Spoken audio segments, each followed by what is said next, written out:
In this first video for Module 20, we consider coastal erosion and transportation. Well, we talked a little bit about the continental shelf previously.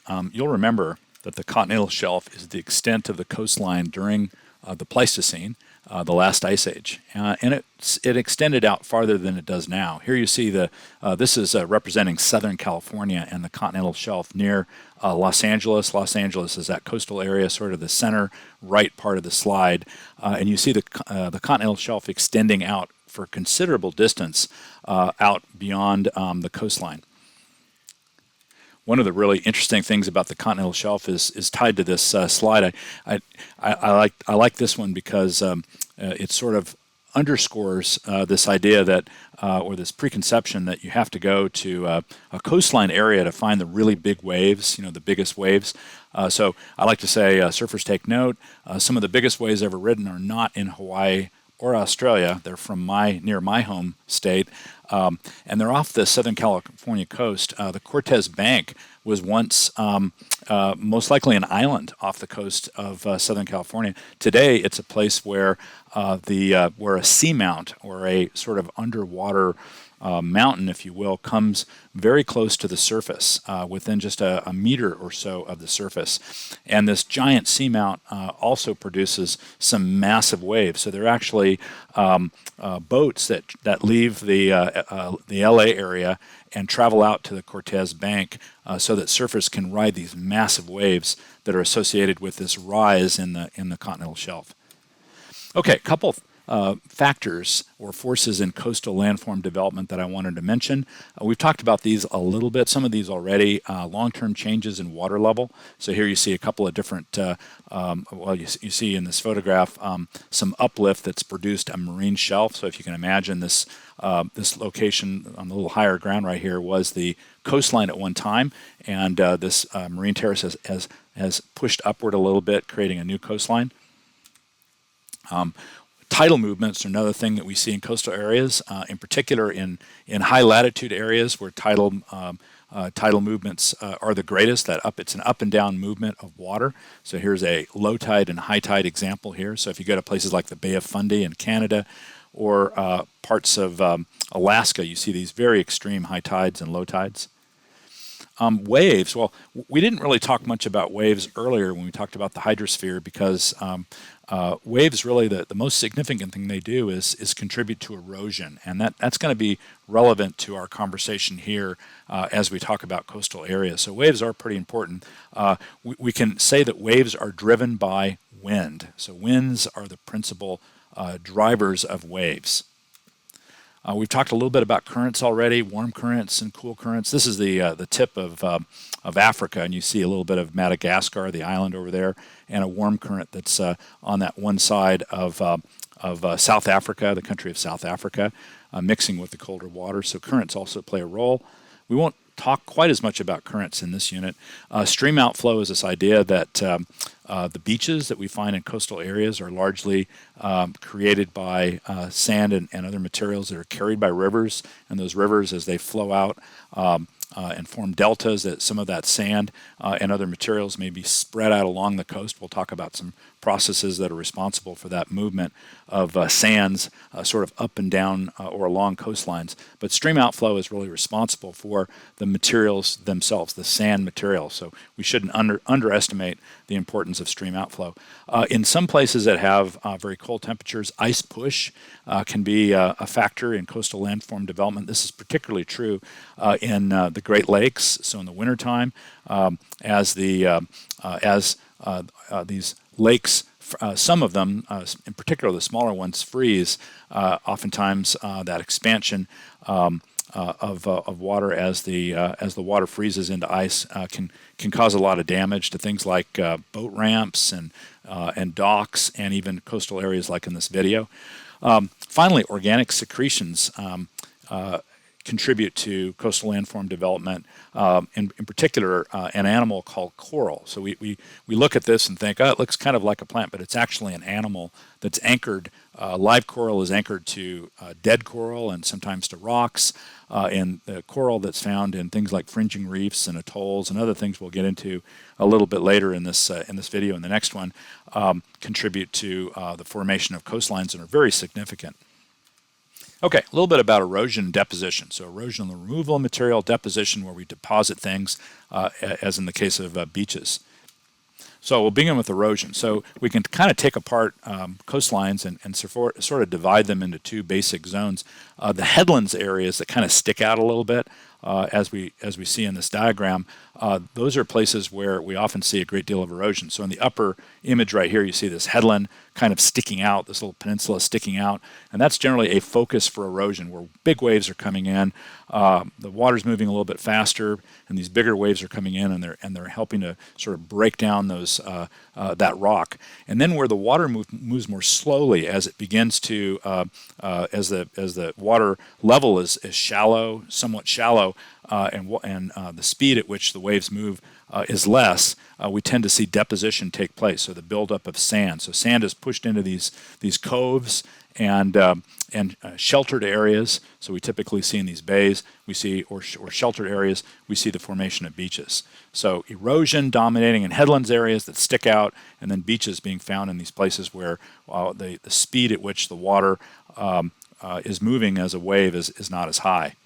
Here's an example how you might imagine this is a place in the Hawaiian Islands where this where over a long period of time erosion has sort of driven back this headland area. And you can see the beach over here on the left-hand side of the photo, and a little bit over on the right-hand side as well. But try to imagine where I've drawn that red line, that headland at one time probably extended out that far, and it was just the wave action over a long period of time that sort of eliminated and drove back that headland area.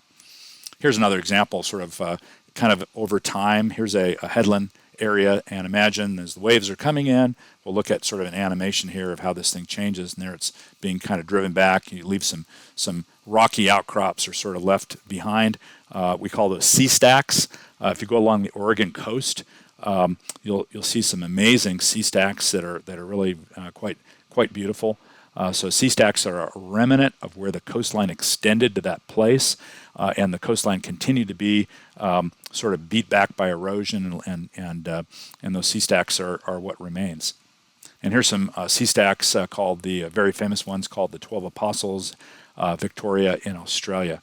So these are the sea stacks that represent where the coastline was at one time. The coastline has been eroded backward and leaving these things behind. Okay, let's talk a little bit in terms of erosion, in terms of beaches. And let's compare the winter beach and the summer beach. So we'll start with sort of a little bit about wintertime and summertime. Typically wintertime in most areas is a more is a time when you tend to have more storms and sort of bad weather. Summertime, fewer storms, so there's a lot of erosion that takes place associated with these storms in the wintertime, and less in the summer where beaches are built back. So let's take a look at some examples. Here's Winter Beach, where I went to college, UC Santa Barbara, just below the bluff, and you can see that there's not a lot of beach there. That beach gets built back in the summertime, but in the wintertime you have more storms, you have more big waves coming in that remove some of that sand. And here's the Winter Beach in New South Wales. You can see a lot of sand has been removed in the wintertime. And here's a comparison so you can see the difference. This is exactly the same place in the left and right hand views right here. The Winter Beach, some rock and gravelly stuff there. And then the summertime, as the waves bring that sand back in and you don't have storms to remove it, the beach gets built back. And that's a good thing for beaches. Another example, Winter Beach, Summer Beach. Again, the exact same place, but just 2 points in time. And you can see that the Summer Beach, there's a lot more beach there, a lot more sand in the summertime because the sand is pushed up onto the beach by those gentle waves. Okay, let's talk a little bit about coastal erosion and people. And if you build something along a coastline, you need to be prepared that in many coastal areas, a natural process is where the waves are coming in and removing some of that coastline. And here's a road that sort of looks like it's under threat as the beach waves sort of undermine the cliff. There's the potential to have something like this. This is a Skipsea in the UK. This is a neighborhood that's really been hard hit. You see this roadway is just almost completely gone in Skipsea. Another view of Skipsea and people's yards that are getting smaller over time.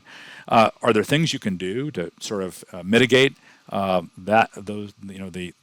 cliff being worn back? Well, there are some things. It's pretty hard to do in the case of storms. Storms really accomplish a lot of destruction over a very short period of time, but the slower sort of insidious removal of material, there are some things you can do. Here's another home that has been hit hard. This was a storm that did most of the damage here. So storms can do, an equivalent damage to years and years of ordinary erosion. But as this FEMA report notes, over the next 60 years, perhaps as many as 87,000 homes and other buildings along coastlines could be lost. So mitigating coastal erosion, what can you do? Well, you can build a retaining wall or seawall that try to hold things in and try to protect the coastline from waves, wave action. Here's where piers have been put down, and the beach kind of reinforced a little bit. Here's another example, kind of an extreme example. If you have something you really want to protect, maybe you'll pour concrete to try to protect it. And you see some riprap. These are just kind of big cylinders of concrete that have sort of been piled up here to protect this area. You can also try to slow down the velocity of the moving water. So here's a coastline area where they've added some concrete barriers. And the idea here isn't really to hold stuff in, it's just to slow down the wave action. So as waves come in, as they move from right to left, as they approach the shoreline, the velocity of the water is less and you just have less material being removed. You can also fill up sandbags, try to protect your significant investment, your house, along the coastline. In some places, you can rebuild beaches by dredging places and then moving some of that. You might dredge a harbor, for example, and then move some of that sand and gravel to the beach, so you can rebuild the beach. And this is something that's happened in a lot of coastal areas. In particular on the East Coast, communities that are really dependent on tourist dollars and really depend on beautiful beaches for bringing in revenue for the community. So this is Virginia Beach, Virginia. They have a program underway. It's ongoing where they'll dredge somewhere. They'll dredge maybe a harbor and bring sand in on a barge and then try to replace some of that sand. So these are actually pipes that you're viewing right here where they're piping water mixed with sand to try to replace the sand in places where it's disappeared. This is sand that was added to Miami beaches by year, and millions of cubic yards of sand between the mid-1960s and early 1990s. Okay, a little bit about transportation of materials in coastal areas. So when I say transportation, I'm talking about not transportation of people, I'm talking about the transportation of mostly sand. So here we see some waves coming in and sort of that swash as you can see these sand particles in this sort of experimental thing, kind of like a fish tank, shows you how the sand moves back and forth as the waves come in and then they pull back. So I want to show you what happens when waves, instead of coming in at a direct angle. So here we see a beach in this bottom diagram here. I've got some umbrellas here, so we're viewing it from a top view, and we have the ocean here at the top of this image. So we're viewing it from above. So if waves come in at other than a direct angle, so if they come in at a perpendicular angle, they may not really move materials, but if they come in at some other angle, like close to a 45-degree angle, as those waves approach, they'll transport sand down beach. So here's our waves that are coming in at an angle other than a perpendicular to the beach. So see how it's just a little bit of a tilted angle. And what happens is the waves come in at that angle, but they pull back straight. So they come straight back. So when the wave comes in, it comes in at an angle. When it sort of recedes, it comes straight back, and that net action will transport sand down beach. And we give that a name. We call that longshore, and you'll also hear the term littoral drift. But we'll use the term longshore drift. Longshore drift is the net transportation of sand down beach. Now, if you've ever I've done this, and I felt pretty stupid about it. I was on a beach in Texas once, and I put my towel on the beach, and I went out swimming, and And I looked for my friends after about an hour of swimming, and my friends were gone, and my towel was gone. I thought, what happened?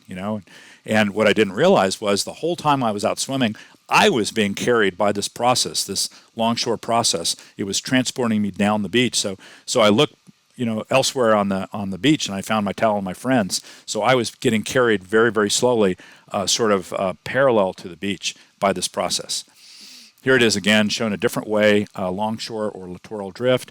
Here we have our direction of wind driving the waves in, and then the waves pull back out straight, and the resulting movement is down the beach. So that there's a net transport of sand down beach, and you can see it here in this example. I've sort of superimposed some arrows here so you can see the direction of waves, and you can see this sort of peninsula or spit, if you will, of beach sand that sort of gets spread out down the coastline. You see a lot of vehicles here, but that was created by longshore drift, of just that transportation of sand down the beach. And you can actually see some of the sand here. Occasionally, human beings aren't real happy with this idea of sand being transported down beach, and you want to retain some of the sand, like in the case of Miami and Virginia Beach. You may want to hold on to some of your sand. So you can build groins in order to do that. So groins reduce the sediment, and you'll see this is a top view here, and we see that one of the groins here in this photograph, but the sand will pile up on one side of the groin, and it kind of disappears on the other side. But it does help to sort of mitigate or slow down the movement of sand down beach. And here's another example of where groins have been built for that purpose, to try to protect the beach, so at least you have some beach, and it all doesn't disappear. I created this little animation so you can sort of see what happens in the case of jetties. So sometimes you have a river that empties out into the ocean, and maybe there's even some transportation in that river where you use it for boats and things like that, or it may be the entrance to a harbor. So I wanted to show you how longshore drift will cause sand to pile up on one side of the jetty.